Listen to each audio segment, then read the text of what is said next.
মৃত্যুদণ্ডের সাজা থেকে বেকসুর খালাস পেলেন সাবেক স্বরাষ্ট্র প্রতিমন্ত্রী লুৎফুজ্জামান বাবর। আর তাতেই রাতের ঘুম হারাম হয়ে গেল মোদী সরকারের। তার মুক্তি ভারতের জন্য এখন আতঙ্কের কারণ হয়ে উঠেছে। বাবরের মুক্তি যেন মোদী সরকারের জন্য এক নতুন চিন্তার বিষয় হয়ে দাঁড়িয়েছে, এমনটাই মন্তব্য করেছেন নেটিজেনরা। ভারত সরকারের অভিযোগ, বাবর সেভেন সিস্টার্স এলাকায় বিদ্রোহী গোষ্ঠী গড়ে ভারতের অস্থিতিশীলতা সৃষ্টির চেষ্টা করেছিলেন। ভারতকে বেকায়দায় ফেলতে চীন ও পাকিস্তান মিলে যে কাজ করতে পারেনি তা একাই করেছেন লুৎফুজ্জামান বাবর। ফলশ্রুতিতে একসময় বাবরের নাম শুনলেই কেঁপে উঠত ভারত সরকার।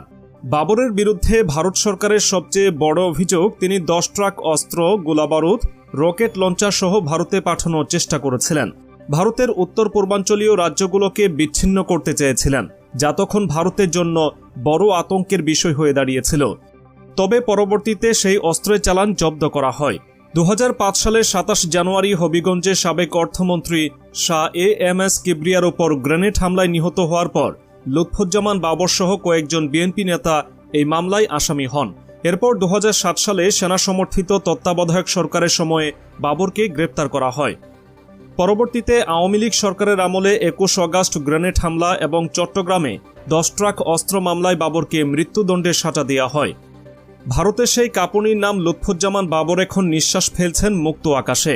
মৃত্যুদণ্ড থেকে খালাস পাওয়ার পর বাবর আবারও ভারতের জন্য মাথা ব্যথার কারণ হয়ে উঠেছেন এবং মোদী সরকারকে রাতের ঘুম হারানোর মতো পরিস্থিতিতে ফেলেছেন।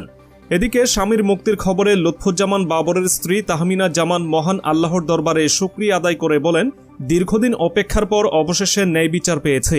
এতদিন অপেক্ষা করা যে কি কষ্ট তা একমাত্র ভুক্তভোগীরাই বলতে পারবে।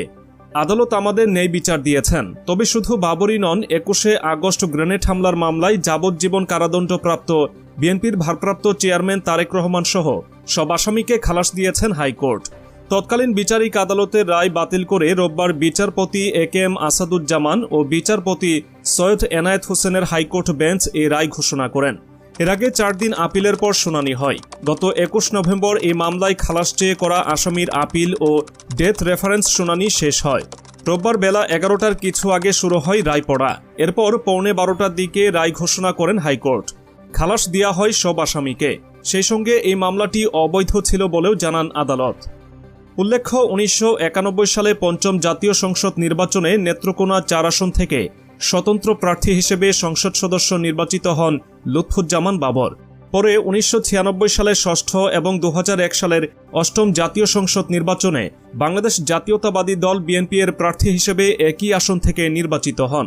8ম সংসদে তিনি স্বরাষ্ট্র প্রতিমন্ত্রীর দায়িত্ব পালন করেন। 2001 সালের পর 2008 সালের 9ম জাতীয় সংসদ নির্বাচনে স্বতন্ত্র প্রার্থী হিসেবে লড়েও তিনি পরাজিত হন।